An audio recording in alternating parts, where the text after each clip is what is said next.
दोस्तों, ये छोटी सी कहानी हजारीबाग के जंगल की है, जहाँ काली कौवी अपने पति कल्लू कौवा के साथ रहती थी।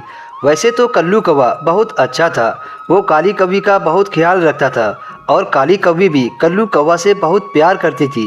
लेकिन कल्लू कौवा की एक आदत बहुत बुरी थी, उसे बहुत जल्दी भूख लग जाती थी। उसकी इस आदत से काली कौवी बहुत परेशान थी। एक दिन काली कौवी ने मुर्गे की बिरयानी बनाई थी, जिसे खाकर कल्लू कौवा बहुत खुश था। अरे काली कौवी, आज की बिरयानी तो बहुत मज़ेदार थी, खाकर तो मज़ा ही आ गया। इसी बात पर एक कप चाय और पिला दो। बेचारी काली कौवी कल्लू कौवा के लिए चाय बनाने चली जाती है और अपनी किस्मत को कोसने लगती है। मेरी सारी सहेलियों के पति अपनी पत्नी के काम में हाथ बटाते हैं और एक ये है, दिन भर मुझे काम पर लगाए रहते हैं। फिर काली कौवी अपने पति कल्लू कौवा को चाय देकर अपनी सहेली मोनी चिड़िया के घर चली जाती है। अरे काली बहन, आज तुम बहुत उदास लग रही हो, क्या हुआ? पति से झगड़ा हो गया है क्या? अरे मोनी बहन, तुम्हें तो पता ही है मेरे पति के बारे में, हर वक्त खाना खाना करता रहता है, खाने के अलावा उसे कुछ दिखाई नहीं देता है। सारा दिन काम करते रहो, भला ये भी कोई ज़िंदगी है?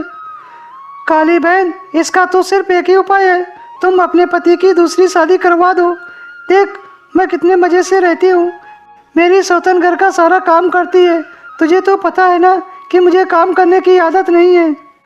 बेवकूफ़ काली कौवी मोनी चिड़िया की बातों में आ जाती है और कहती है, ठीक है, घर जाकर मैं कल्लू कौवा से बात करती हूँ और कोई कौवी देखकर मैं उनकी शादी करवाती हूँ, जिससे मुझे भी काम से छुटकारा मिल जाए।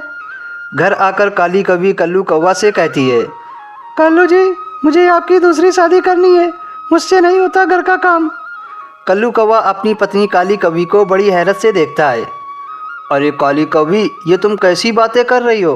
काम की वजह से तुम मेरी दूसरी शादी करवा रही हो, और तुम्हें क्या लगता है जो आएगी वो क्या घर के काम ही करती रहेगी? हाँ कल्लू जी, फिर हम लोग घूमने जाया करेंगे।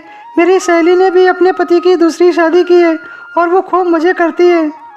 अच्छा, तो तुमको दूसरी शादी का आइडिया तुम्हारी सहेली मोनी चिड़िया ने दिया है। ज़रा एक बार सच का पता भी लगा लो, कौन काम करता है और कौन काम करवाता है। कल्लू कौवा की बात मानकर काली कौवी अपनी सहेली के घर जाती है और चुपके से खिड़की से झांककर अंदर देखती है तो मोनी की सौतन उससे कह रही थी, अरे मोनी, तू कल अपनी सहेली काली कौवी से क्या कह रही थी कि तू मुझसे घर का सारा काम करवाती है? तेरी इतनी हिम्मत कि तुम मुझसे काम करवाए?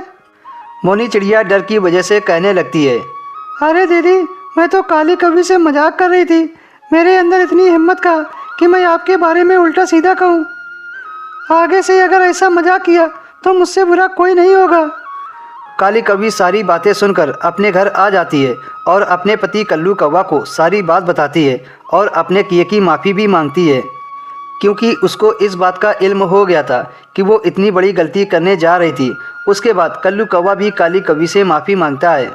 काली कौवी, मुझे माफ़ कर दो, अब मैं भी तुम्हें ज़्यादा खाने पीने के लिए परेशान नहीं करूँगा और अब से मैं भी तुम्हारे साथ काम में हाथ बटाया करूँगा। उस दिन से काली कौवी अपने पति कल्लू कौवा के साथ हंसी खुशी रहने लगती है।